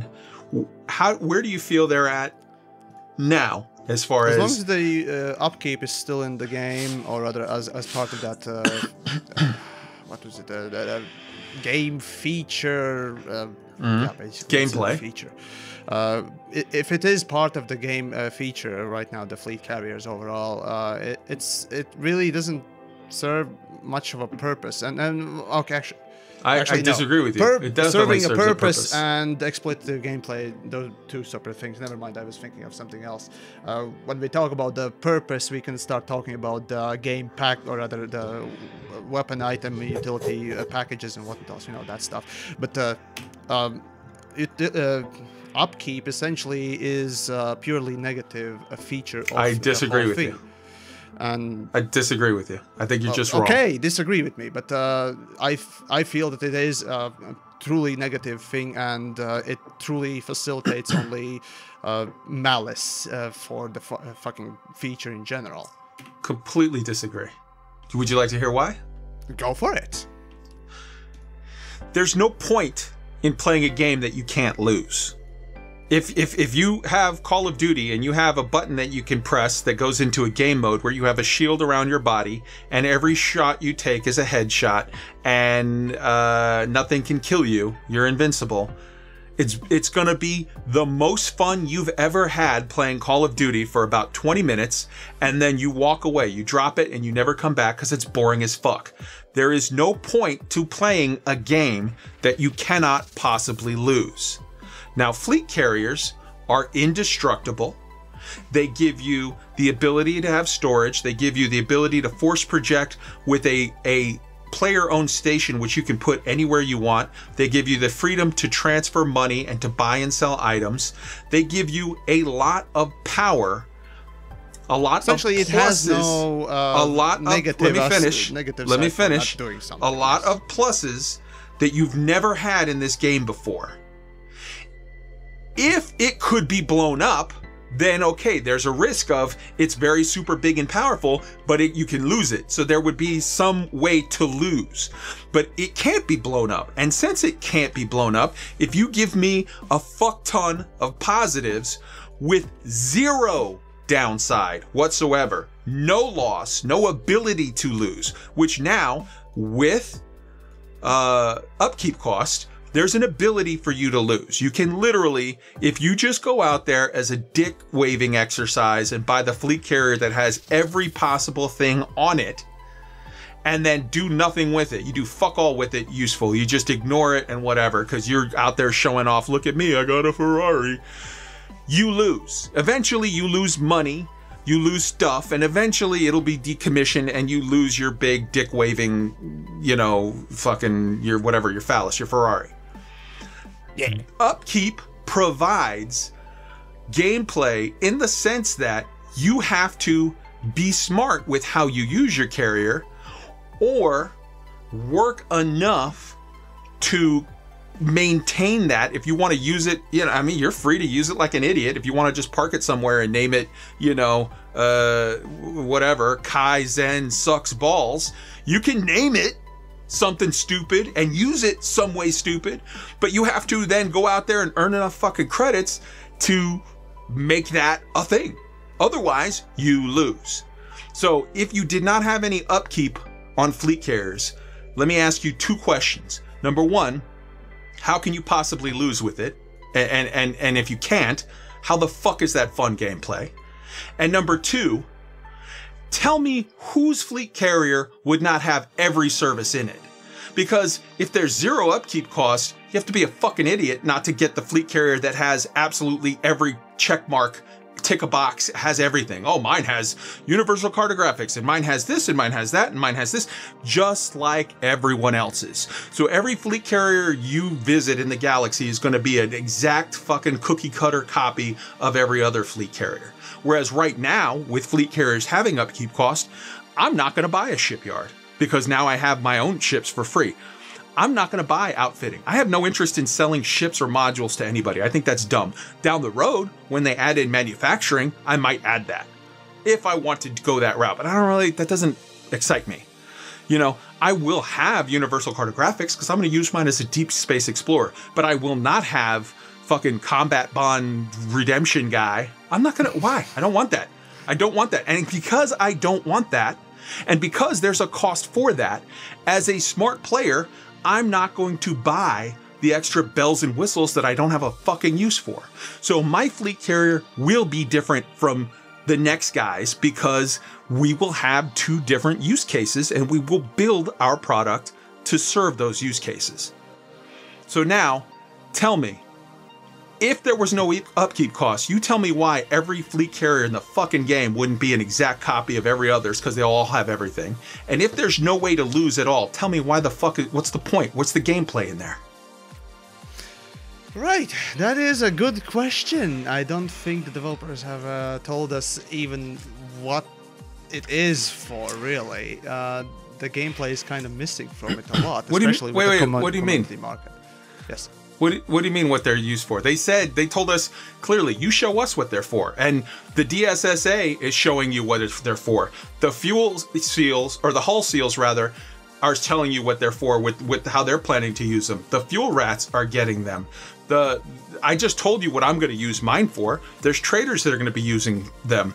There's, the AXI did a thing to buy them. Like, there's plenty of people that have a use for them. Oh, if you can't find a use for a tool, there will be somebody that is gonna use it for something. Sure, I don't want Frontier to tell me what it's for. I'll tell you what the fuck it's for. It's mine. I bought it. I'll use it for whatever the fuck I want. So like, that is the way of the gamer, isn't it? Indeed, yeah, of course. But yeah, so without upkeep, that is an interesting thing because obviously, yeah, as you stated, the fleet carriers are persistent. First of all, they are not destructible, so there wouldn't be any sort of no way other to lose. side of the coin for the positives, if you will. And upkeep, frankly, it's a pretty fucking ugly way of doing it, to be frank.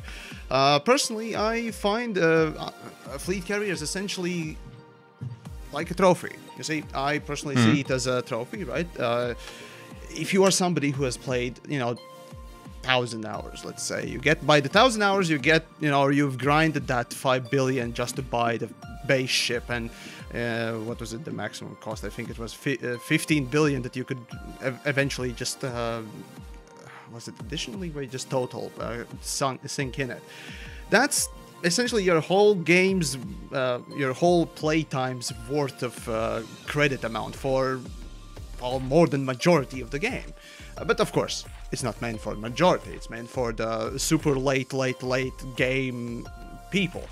And I personally see fleet carriers more of a viable thing as just a trophy. It would be a purely positive thing. It wouldn't, negatively impact your piggy bank. There wouldn't be threat to it. And what else? Developers themselves have said that they try to remove it from BGS as much as possible, so that you can't affect BGS with it, or at least as much as possible. And hey, if they put in a massive credit sink, and that is literally what it is meant to do, is just to place or to have a big monument to you that also does maybe a thing or two that allows, that basically takes in all your credits that you've acquired through grinding, or gives you a reason to grind even further, right? Fine. But the Okay. upkeep, that's the stupidest thing. Why, when I look at the upkeep as a thing, why is it a weekly thing? Right? Why does it need to be a weekly thing? Why can't you literally set it as a monthly Because or yearly? everything in the game works on the tick. Everything. So, yeah. Why not extend it to monthly? Why not extend it to yearly? That's another thing. Why isn't Power Play monthly or yearly? Because that's the way the game works is based around the week. If you say this is going to cost you $1,000 a week, or this is going to cost you, what is it, 56, right? $56,000 a year. Who cares? It's like that's semantic. That's irrelevant. Exactly. But the fact of the matter is you're saying like, okay, it can be good as a trophy and as some uses. Okay, here's my argument. Mm-hmm. Fleet carriers. People who are expecting fleet carriers to be fun in and of themselves, like, here, give me gameplay, give me the fun. You're gonna be pissed. You're gonna be disappointed because fleet carriers are not fun. The fun of Elite Dangerous is flying spaceships, okay? And fleet carriers, you don't fly. So if you're waiting for the fleet carrier to bring you fun and drop it in your lap, then you're not gonna ever be happy, because that's not what fleet carriers do. Fleet carriers are a shovel. They gave you the galaxy as a sandbox. They gave you your ship to enjoy. Your ship is you, and you're out there flying around doing stuff. And now you have a new shovel. And with that shovel, you can make some cool shit if you want to. Anyone, that's like saying, well, my GPS in my car, well, that's not really fun. No, it's not supposed to be fucking fun. It's a tool. It gives you the freedom to go out to places and to aid you, to assist you in getting to where the fun is. But getting to where the fun isn't the GPS's job. The GPS, it's not like to make the fun. The GPS's job is just to help you get there. That's what fleet carriers do.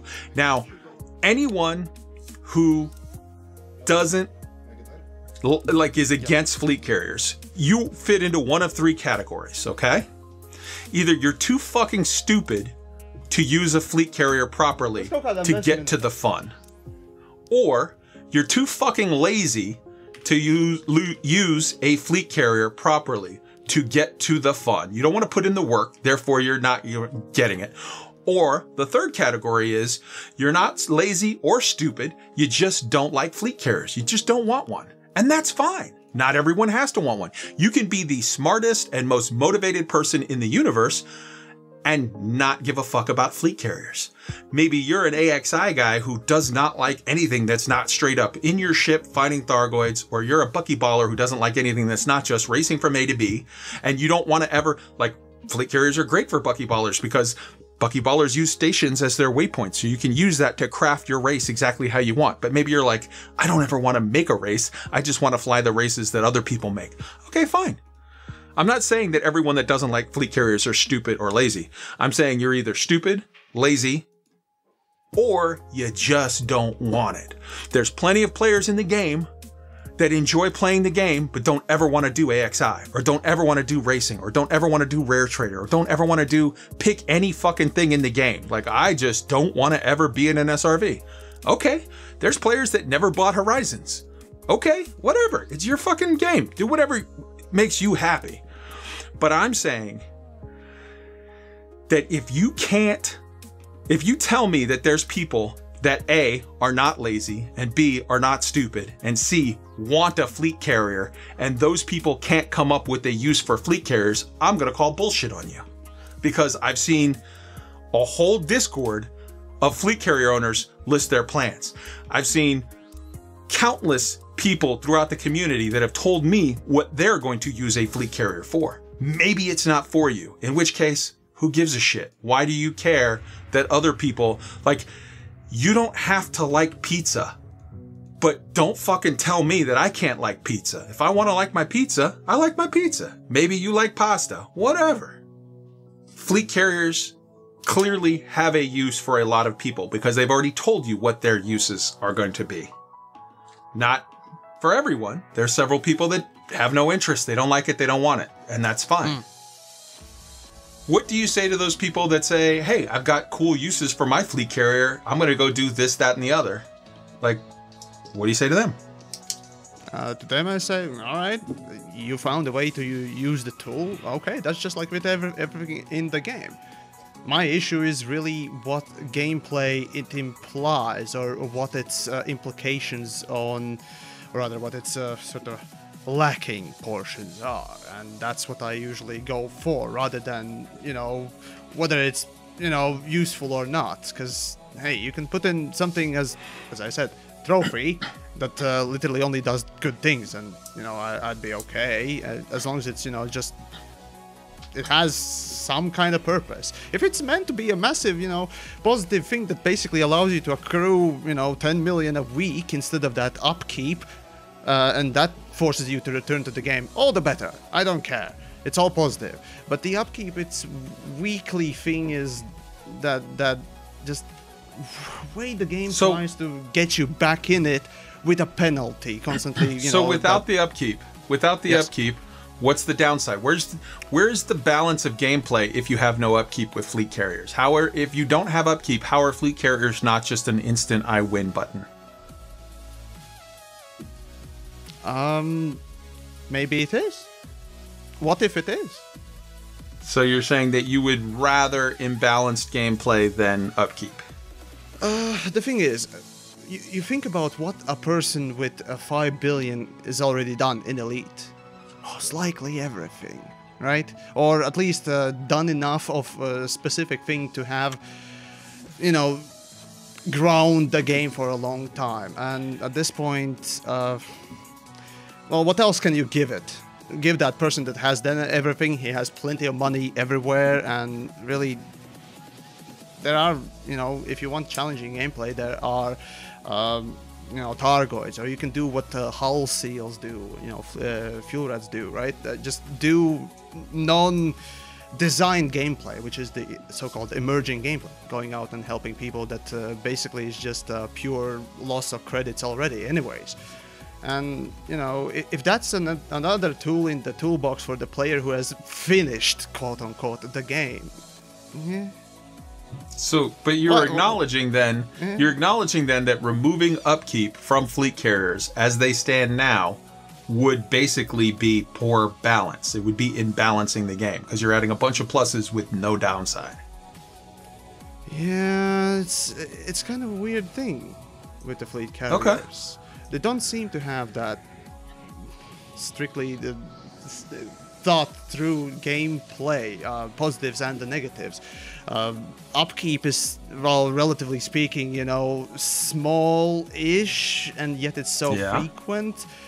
You start to question what it's for, why it's there, and then, you know, eventually, you do realize, my eventual, you know, conclusions is drawn to realization that they are there to force you to return.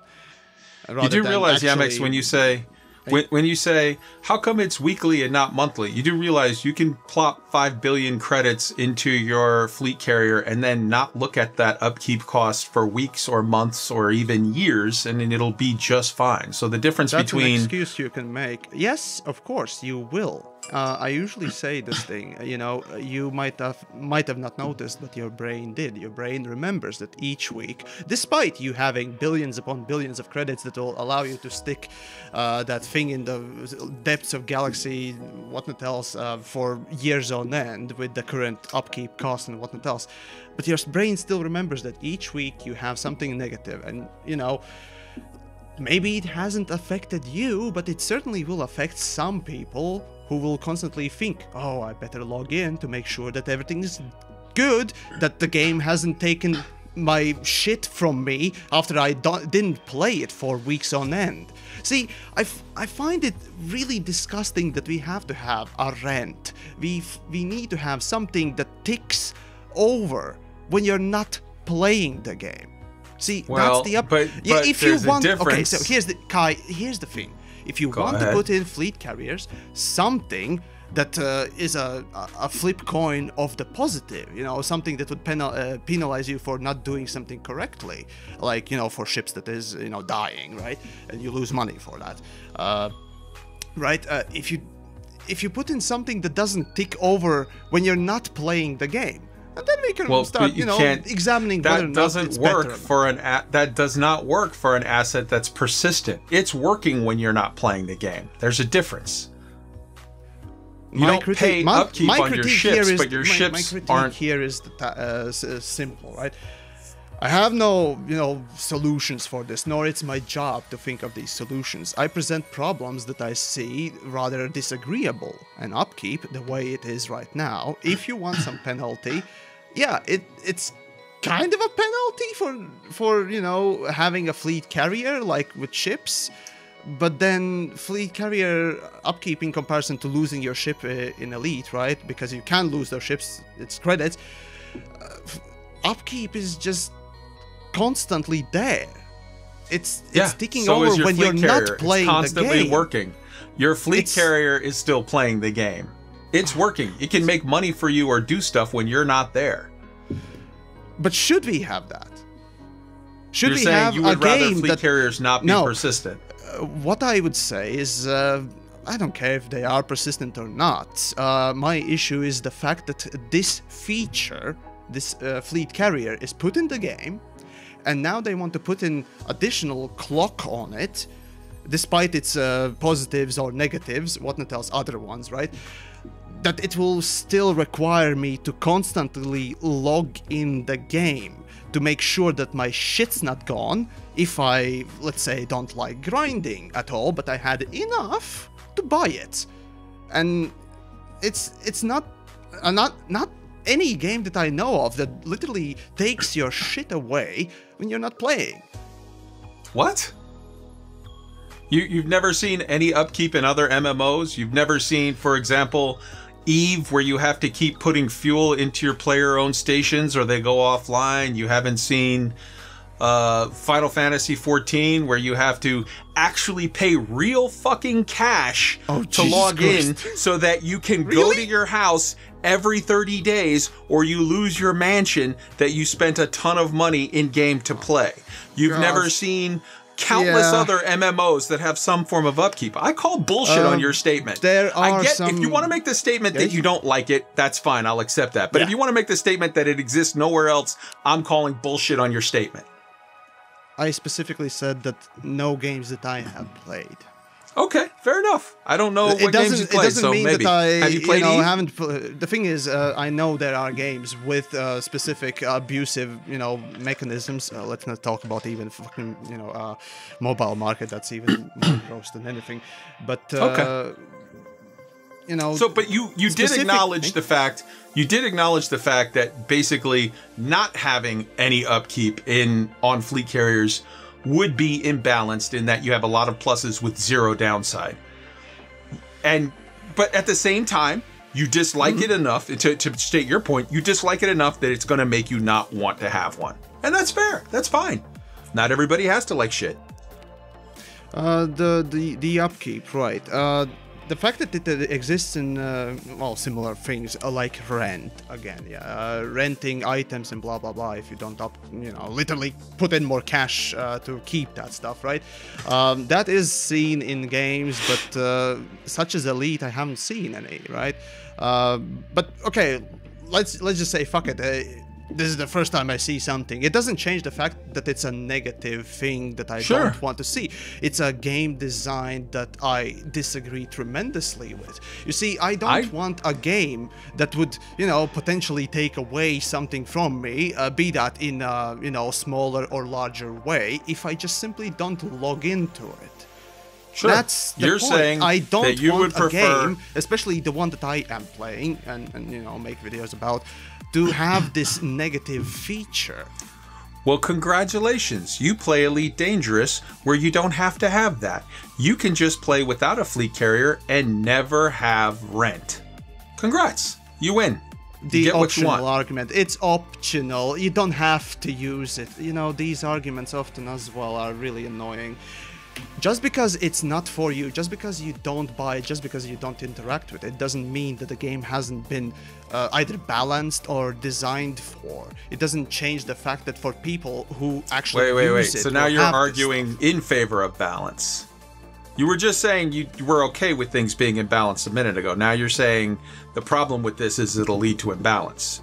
But the actual thing that you're talking about will lead to imbalance. It's designed with the rest of the game in mind. It has made, either thanks to the game's effects or that it would affect the game. Developers so tell me how you're being time penalized. Tell me how you're being penalized as a player who doesn't own a fleet carrier. How are you disadvantaged? You don't. Let's see. Let's see. So how are you penalized? Well, clearly you're not. Yeah, you don't have it. But on the other hand, people who have the fleet carrier, let's say, the people that have the fleet carrier saw all the information and made a balanced choice that for them they wanted to have it. So you don't get to speak for them. You don't get to decide for me what my freedoms are. You get to speak for you. So what I'm saying as someone who does not want to, you just said that the game is now, just because it exists in the game is balanced for that. So I'm asking you, as a non-fleet carrier owner, as a person that made the decision that rent is disgusting and you don't want to have it, how are you disadvantaged by it just being in the galaxy? Right. So how is the player without a fleet carrier being affected by not having a fleet carrier? Sure. I'm asking you to back up your point. You made the point that just because it exists in the game, it automatically hurts you. And I'm saying, why? Explain that. An example. Right. Here's let's see. Okay, let's go with exploration, shall we? Sure.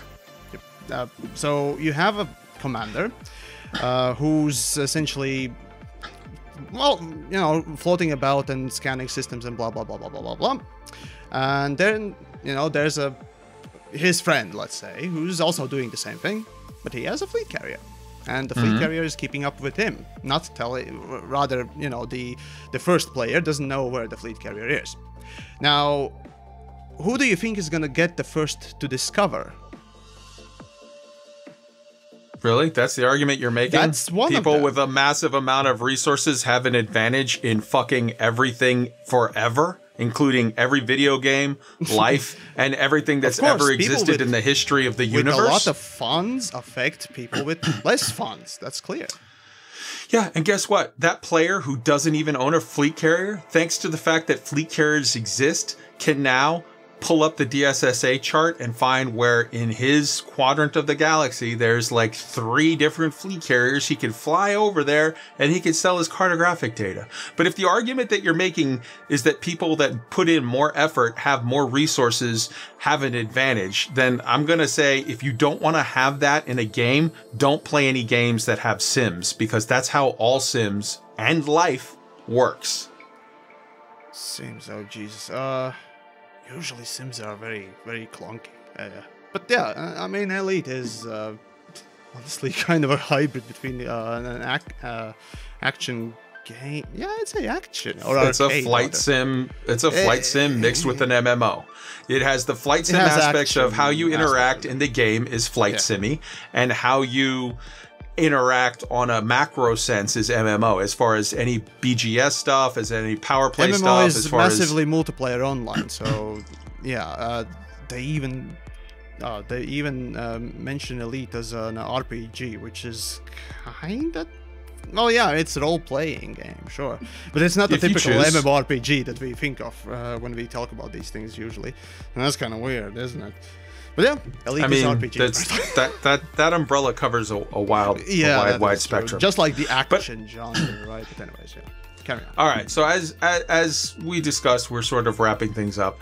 I feel like, you know, there's going to be some things we just have to agree to disagree on. Okay.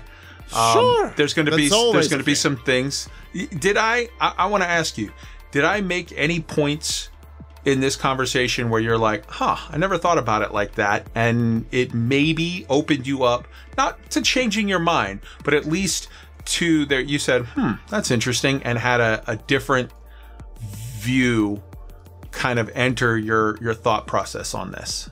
Oh, it's always wonderful to hear and see others' opinions about, you know, where the game is and how they perceive it. So, sure, yeah, clearly. For me, the biggest thing that I was surprised by is, hey? I'm gonna be honest, and hey? I'm gonna just be. Can you hear me? Yes. Okay, I'm gonna be honest, and I'm just gonna be blunt. Before the conversation that we had over at Down to Earth Astronomy's stream over at that Discord when we were talking in the green room privately, kind of thought you were a bit of a dick and were just being cunty for no reason. And then when you explained your thought process of that you look at things sort of as a polemic, or my word, not yours, but the process that you explained, I kind of looked at it from a different viewpoint. And that is a thing that you, in this conversation or in our talks today, you've brought to me, where I now look at what you do with a lot more respect, because whether I agree with it or not, I see where you're going for, what you're going for.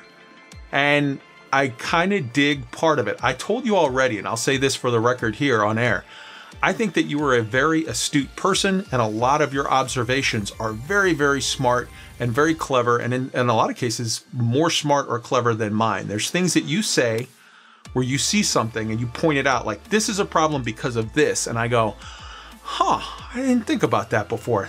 He's fucking smart. He's right on the money there. Then you go into your polemic routine where you kind of go big and bad, like you're a fucking pro wrestling manager, where you're like, "And I'm gonna kill him," and I'm like, son! I'm like, I will take you to the grave. But I do like the initial kernel of most of your observations. I agree with the vast majority of them. I mean, you have a ton of followers. Of the performance, after all, everyone. I mean, you're a very smart guy and a very astute guy. So that's something that changed in my viewpoint of this conversation. So I just wanted to thank you for being so gracious with your time to come join me and have this sit-down chat. I hope that maybe something of what I said also you found like, oh, I didn't think about that. But it doesn't mean it has to change your mind, but just weigh in on the thought process, you know? Oh, it always does. Always does. Right on. Okay. Well, Yamiks, thank you very, very much. Obviously, you can check out the Yamiks at his YouTube page, and you can also check out the Yamiks on his Discord. I will link both of them in the show notes for this conversation. Yamiks, do you have anything else that you want to sort of shout out or highlight? Anything like, I don't know, a forum post that you did on fleet carriers, or somebody else's that you thought was clever, or anything that you want me to add for the show notes?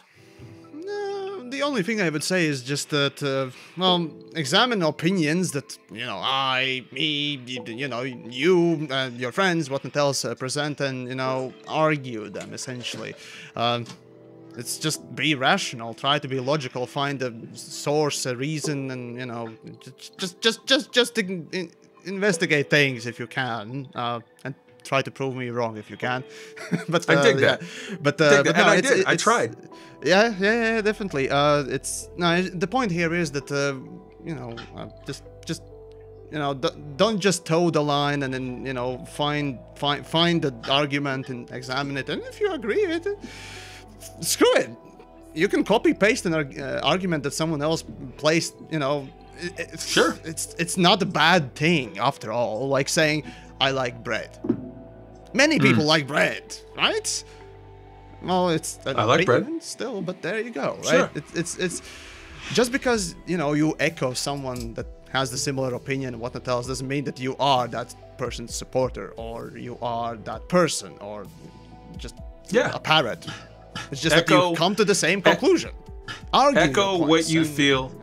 Yeah, echo what you feel is accurate, and then differentiate where you have a difference of opinion at the same time. And inform developers in the context of Elite Dangerous. Why you think things must change, and what do you think are good or needs to be better, if you will. It's up to you to decide what to do. I agree with you very much. Of inform the developers of what you would like changed. I think there may be different approaches to how people sort of give that advice. But oh my, yes. Yeah. I mean, you could beat a dead horse if that's how you go about it. It's all good. Hey, take your stick and show me your best swing. Fuck yeah. All right. Yamiks, thank you so much. And all right, that will wrap it up here. Thanks a lot, guys. Have a good one. All right, so that was my no holds barred one-on-one debate, I guess, maybe conversation, whatever you want to call it, with the Yamiks. Want to give the Yamiks a huge sort of respectful nod for showing up and having the conversation with me. He's a ballsy dude, and I don't always agree with his approach, as you've just heard. And there's going to be times where I think he's a bit of a dick, and there's going to be definite times where I am a bit of a dick, or a Pollyanna, or naive, or whatever else you want to say, you know, from his viewpoint or standpoint. But it was a cool conversation. I got a lot of respect for the guy, and yeah, so hope you enjoyed it, and leave a note in the comments telling me what you think. Or send in an email to eliteweek3306@gmail.com. I would love to hear your feedback on this. Thanks. And to play us out, why don't we continue the sort of theme of the evening of the, you know, sort of combative rah-rah, and let's go with Fight to the Death by Miguel Johnson from his album Exodus. See you next week.